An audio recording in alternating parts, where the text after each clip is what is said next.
Definition: voiceover, also known as off-camera or off-stage commentary, is a production technique where a voice that is not part of the narrative, non-diegetic, is used in a radio, television production, filmmaking, theater, or other presentations.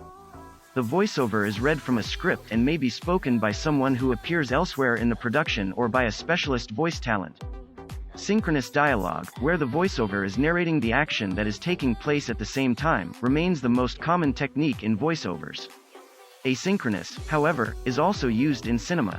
It is usually pre-recorded and placed over the top of a film or video and commonly used in documentaries or news reports to explain information.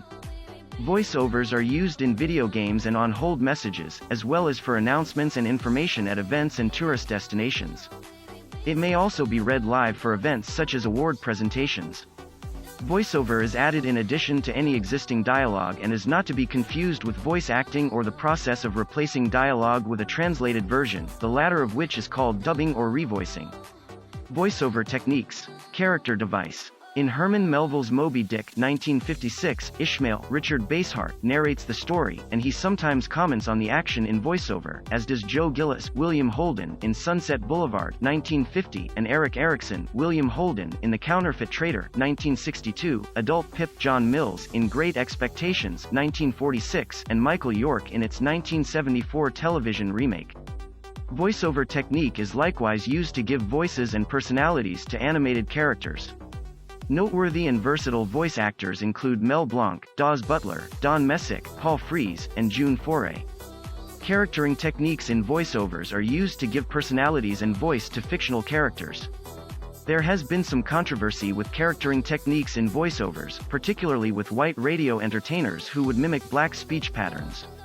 Radio made this racial mockery easier to get away with because it was a non-confrontational platform to freely express anything the broadcasters found fit. It also became the ideal medium for voice impersonations. Characterization has always been popular in culture and all forms of media. In the late 1920s, radio started to stray away from reporting exclusively on musicals and sporting events. Instead, radio began to create serial talk shows as well as shows with fictional storylines. The technique of characterization can be a creative outlet to expand on film and radio, but it must be done carefully. Creative device. In film, the filmmaker places the sound of a human voice or voices over images shown on the screen that may or may not be related to the words that are being spoken. Consequently, voiceovers are sometimes used to create ironic counterpoint. Also, sometimes they can be random voices not directly connected to the people seen on the screen.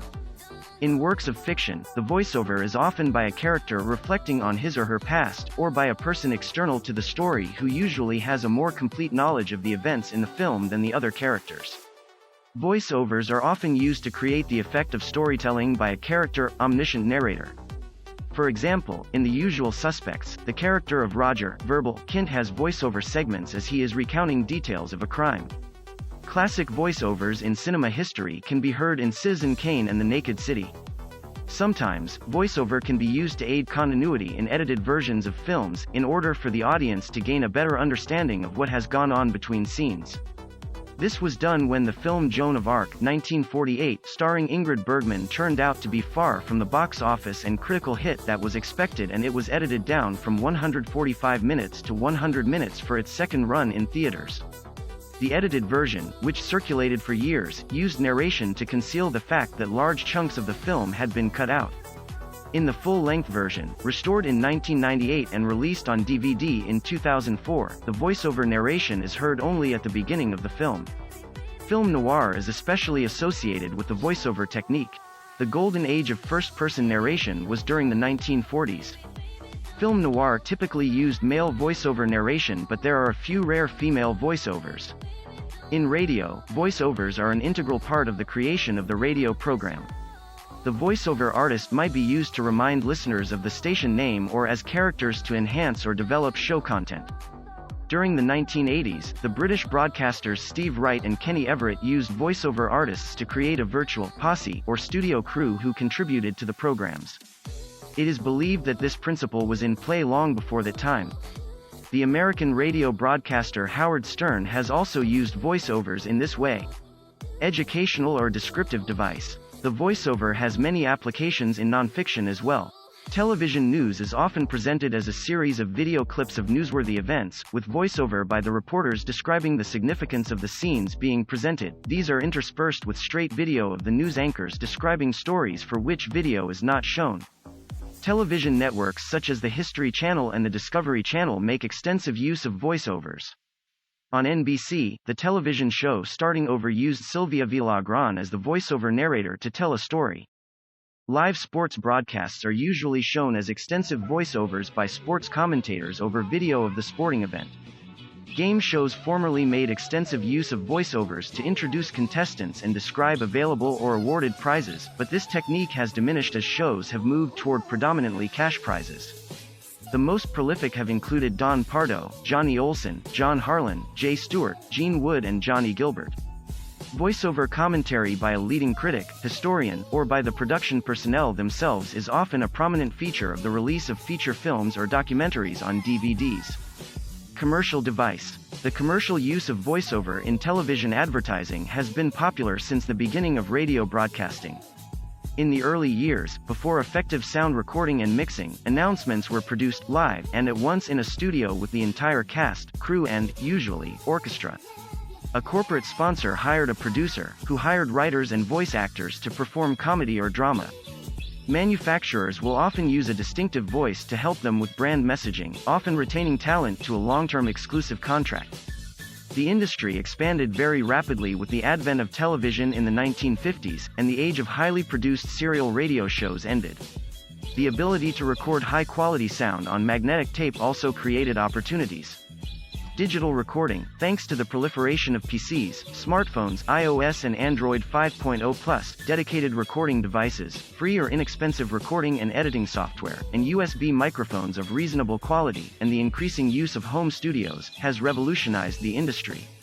The sound recording industry uses the term presence as the standard of a good quality voiceover and is used for commercial purposes in particular. The term presence measures the legitimacy of how a voice sounds, specifically one of a voiceover. Advances in technology for sound recording have helped voiceovers reach that standard. These technological advances have increasingly diminished the noise of the system, and thus reducing the distance perceived between the object and its representation. Translation. Main article, voiceover translation. In some countries, such as Russia, Ukraine and Poland, voiceover provided by an artist is commonly used on television programs as a language localization technique, as an alternative to full dub localization. In Bulgaria, multiple voiceover is also common, but each film or episode is normally voiced by 3 to 6 actors. The voice artists try to match the original voice and preserve the intonation. The main reason for the use of this type of translation is that unlike synchronized voice translation, it takes a relatively short time to produce, since there is no need to synchronize the voices with the characters' lip movements, which is compensated by the quieted original audio. When there is no speaking in the film for some time, the original sound is turned up. Recently, as more films are distributed with separate voice and noises and music tracks, some voiceover translations in Bulgaria are produced by only turning down the voice track, in this way not affecting the other sounds. One actor always reads the translation crew's names over the show's ending credits, except for when there is dialogue over the credits. Source: Wikipedia, voiceover.